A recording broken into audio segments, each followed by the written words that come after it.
Et là-dessus, j'analyse cette autre semaine mouvementée à Ottawa avec les journalistes Joël Denis Bellavance, Althia Raj et Catherine Lévesque. Bonsoir à vous trois. Bonsoir. D'abord, ce rapport sur la tragédie de Portapique en Nouvelle-Écosse. Joël Denis, je vais commencer avec vous. Jusqu'à quel point c'est dévastateur pour la GRC? Énormément. C'est un coup dur pour la GRC. Je me demande, est-ce que la GRC va être en mesure de s'en remettre parce que les critiques sont nombreuses. On estime qu'on a vraiment échappé le ballon dans le cas de cette tragédie. Et c'est pas le premier rapport qui blâme de façon assez sévère la GRC. Il y en a eu. Je pense qu'il y en a plusieurs qui sont déjà archivés à la Bibliothèque nationale du Canada, mais le gouvernement a promis de mettre en œuvre l'ensemble des recommandations qui pourront être mises en œuvre rapidement. Mais il faut y aller d'une réforme de fond en comble. Il faut quasiment relancer la GRC de ses fondations. Et donc, il y a du travail à faire de ce côté-là. Ça va incomber au prochain commissaire qui va être nommé par le premier ministre au cours des prochains mois. On verra qui aura cette lourde tâche, mais ce ne sera pas une tâche facile. M. Trudeau, qui était sur place, a dit que c'est certain qu'il va falloir avoir des changements. Althia, jusqu'à quel point on peut s'attendre à avoir des changements? Je ne sais pas, parce qu'il y a eu vraiment un manque de transparence aujourd'hui, soit de la GRC, le fait que Mike Duhem, le nouveau chef intérimaire, n'a même pas pris le temps de lire les recommandations. On a donné à la GRC le rapport 24 heures à l'avance, puis qui a dit publiquement qu'il n'avait pas pris le temps, qu'il n'avait pas eu le temps de lire les recommandations. C'est quelque chose. Moi, je trouve que ça ne donne pas beaucoup de confiance aux gens. La même chose avec Marco Mendicino, le ministre de la Santé publique. Je dirais que le premier ministre était comme plus à la tâche aujourd'hui dans ses commentaires, mais quand on pose les vraies questions aux gens qui vont être responsables pour faire ces changements-là, qu'eux, ils ne veulent pas s'affirmer d'une manière, même pas, cette recommandation-là, peut-être pas. Je sais pas. J'ai pas confiance que ça va changer les choses.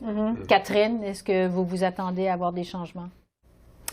Je suis d'accord avec Althia, avoir la réaction aujourd'hui de la GRC, c'était inacceptable, vraiment, de ne pas avoir lu les recommandations, de ne pas s'être préparé, finalement, à avoir une réponse plus complète que de dire on est vraiment désolé, on a fait du mieux qu'on a pu il y a 3 ans.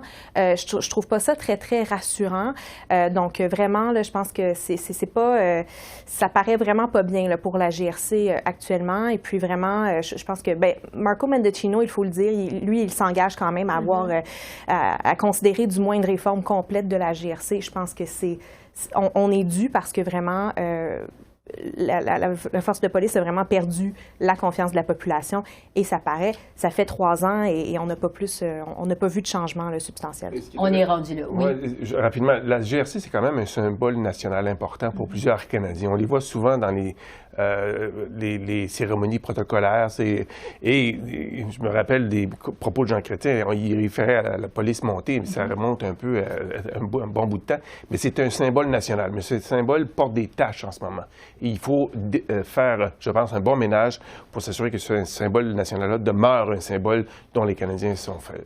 On verra les suites qu'on va donner à ce rapport-là. Revenons sur le budget de Mme Freeland. Bon, évidemment, le gros du budget, c'est ce plan de 80 milliards sur 10 ans pour l'énergie propre. J'en parlais il y a un instant avec le ministre de l'Environnement, Stephen Guilbeault.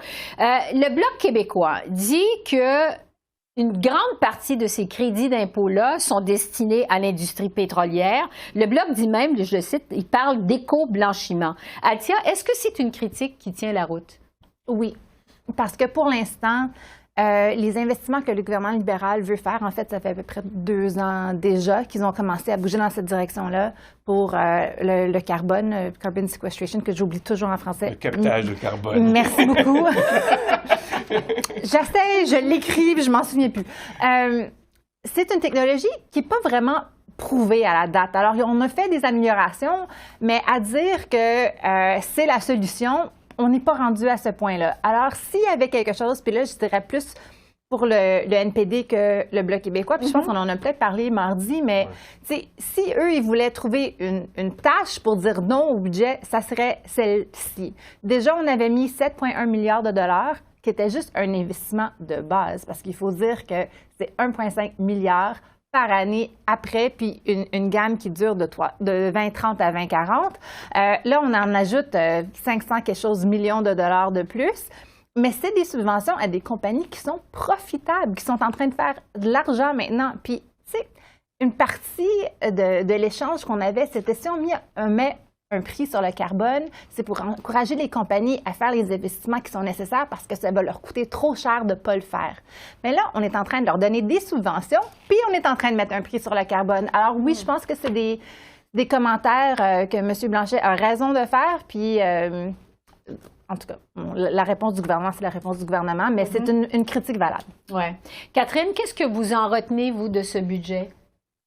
J'en retiens que, Justin Trudeau, le jour après le budget, au lieu de parler du budget, il a parlé des garderies, donc de son plan national de garderies. Alors, déjà, je trouvais ça un peu bizarre quand même.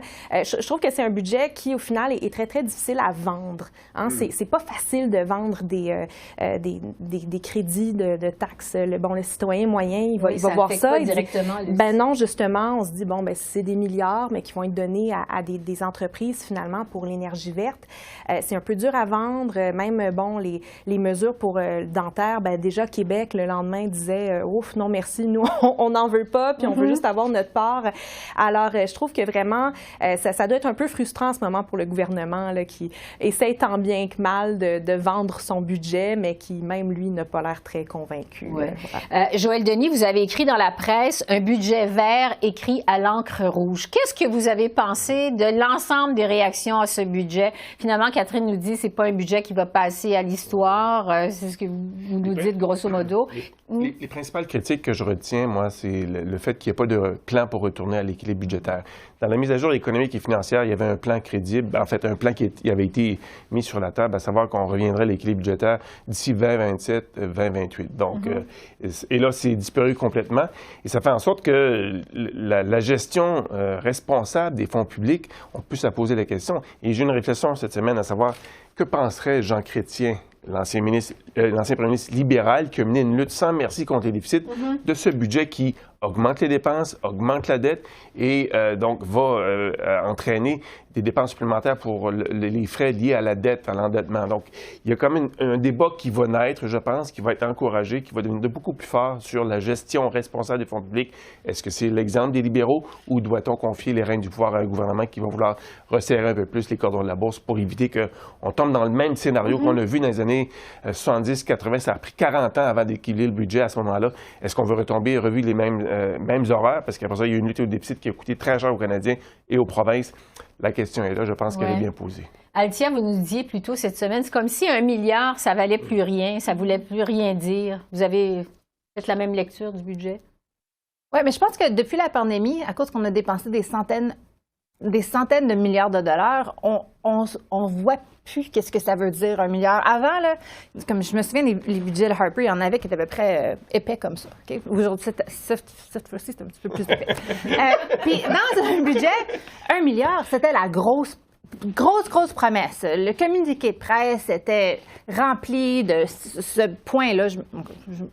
J'en invente là, parce que je me souviens plus exactement sur quoi ils avaient dépensé, mais c'était des grosses promesses avec des chiffres simples. Là, les mentions de 1 milliard ici, 1 milliard là, c'est même pas mentionné dans le communiqué de presse. Il y en a tellement que ça vaut pas la peine de les mentionner. Puis ça, c'est quelque chose, on retrouve ça dans les annonces du ministère du ministre Champagne, comme exemple, dans les fonds stratégiques. Bon, là, ils envoient des députés aller faire des annonces de 20, 50 millions de dollars. Hey, c'est des gros investissements dans le passé. Et le ministre se serait pointé à cette conférence de presse.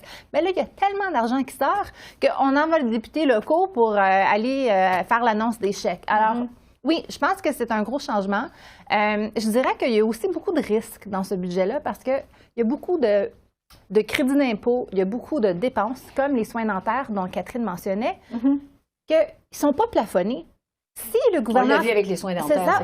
Si le gouvernement fédéral décide de dépenser sur des soins dentaires, mais pourquoi une compagnie paieraient de leur poche pour avoir de l'assurance privée pour offrir des soins dentaires si le gouvernement est prêt à payer le chèque? Bon, ben peut-être qu'on va leur donner un petit peu plus par heure, puis on va laisser le fédéral prendre les bénéfices dentaires. Alors, il y a beaucoup de risques comme ça à travers le budget. Je pense qu'on vient juste d'égratigner la surface. Ouais. Je termine sur une nouvelle qu'on apprenait aujourd'hui. Finalement, on apprend que c'est la belle-sœur du ministre Dominique Leblanc qui occupe le poste de commissaire à l'éthique par intérim. Catherine, est-ce qu'on peut parler, en quelques secondes qui nous restent, d'une nomination surprenante? Ben, écoutez, c'est une mauvaise habitude qu'ont les libéraux on dirait de ne pas voir les conflits d'intérêts. On dirait que c'est un autre exemple et je dois le dire, Mme Richard, je ne doute pas de ses compétences. Je crois comprendre qu'elle est là depuis longtemps, qu'elle fait bien son travail. Mais le fait que là, elle est par intérim, elle est la belle-sœur de Dominique Leblanc, vraiment, c'est... en tout cas, ça donne raison à Mario Dion qui vient de quitter son poste et qui disait il faudrait peut-être que les libéraux lisent la loi sur les conflits d'intérêts. Le commissaire à l'éthique, en plus. Oui, voilà. Ça ne s'invente pas, comme on dit. Joëlle Denis, Althia, Catherine, merci beaucoup. Merci. On se retrouve à la mi-avril. Merci. Au revoir.